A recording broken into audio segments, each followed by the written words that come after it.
நம்ம நல்லா உழைக்கிறோம். ரொம்ப பரிசுத்தமான உள்ளத்தோடு இருக்கோம். முருகா முருகான்னு வணங்கிட்டு இருக்கோம்.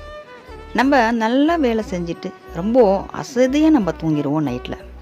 ஆனாலும் நம்மளுடைய சிந்தனை தூங்கவே தூங்காது. நம்ம இருதயம் எப்படி தூங்காமல் முழிச்சிக்கிட்டு இருந்து அதோடைய ஸ்ருதியை எழுப்பிக்கிட்டே இருக்கோம்.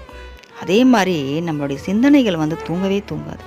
நம்ம ஜெயிக்கணும், நம்ம இவ்வளோ பெருசாக வரணும், நம்ம நினச்சதெல்லாம் சாதிக்கணும், நம்ம இவங்க முன்னாடி எல்லாம் வாழ்ந்து காட்டணும், நம்ம இதில் உயரணும், நம்ம போட்டு வச்சுருக்க திட்டங்கள் எல்லாம் நிறைவேறணும், கடவுள்கிட்ட நம்ம போயிட்டு எல்லாமே நம்ம முறையிட்டோம், நமக்கு இனிமேல் எல்லாம் நல்லதே நடக்க போகுது அப்படின்ற மாதிரி சிந்தனைகள் தூங்கவே தூங்காது. எக்கணமும் அந்த சிந்தனைகள் வேலை செஞ்சுக்கிட்டே இருக்கும். அந்த சிந்தனை தான் நம்மளை காலையில் எழுப்பி விடும், நம்மளை ஒரு நல்ல வேலை செய்கிறதுக்கு தூண்டி விடும்.